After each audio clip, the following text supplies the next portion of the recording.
حدیث قدسی ہے کہ اللہ سبحانہ و تعالیٰ فرماتا ہے کہ الصوم لی وانا اجزی بہ، یعنی روزہ صرف اور صرف میرے لیے ہے اور میں اس روزے کے ذریعے سے جزا دیتا ہوں۔ تو سوال یہ پیدا ہوتا ہے کہ خدا صرف روزے کے بارے میں کیوں یہ فرما رہا ہے، دوسری عبادتوں کے بارے میں ہمیں یہ دیکھنے کو کیوں نہیں ملتا؟ تو اگر تھوڑا سا سوچا جائے تو میرے خیال سے ہم اس جواب تک پہنچ سکتے ہیں کہ دوسری عبادتوں میں ریا اور دکھاوے کا پہلو ظاہر ہو سکتا ہے۔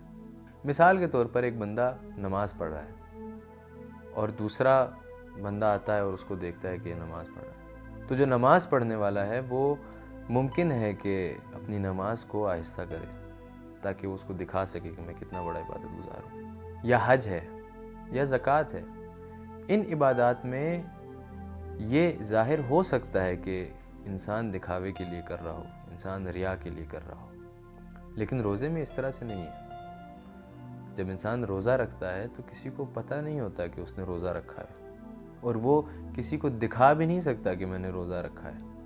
تو میرے خیال سے وجہ یہی ہے کہ خدا اس روزے کو اتنی اہمیت دے رہا ہے۔ میں آپ کو ایک اور مثال دیتا ہوں۔ معاشرے میں اگر کوئی بڑا آدمی آپ کو کوئی انعام دیتا ہے تو آپ یہ کہتے ہیں کہ بات یہ نہیں ہے کہ مجھے کیا ملا ہے، بات یہ ہے کہ مجھے کس نے دیا ہے۔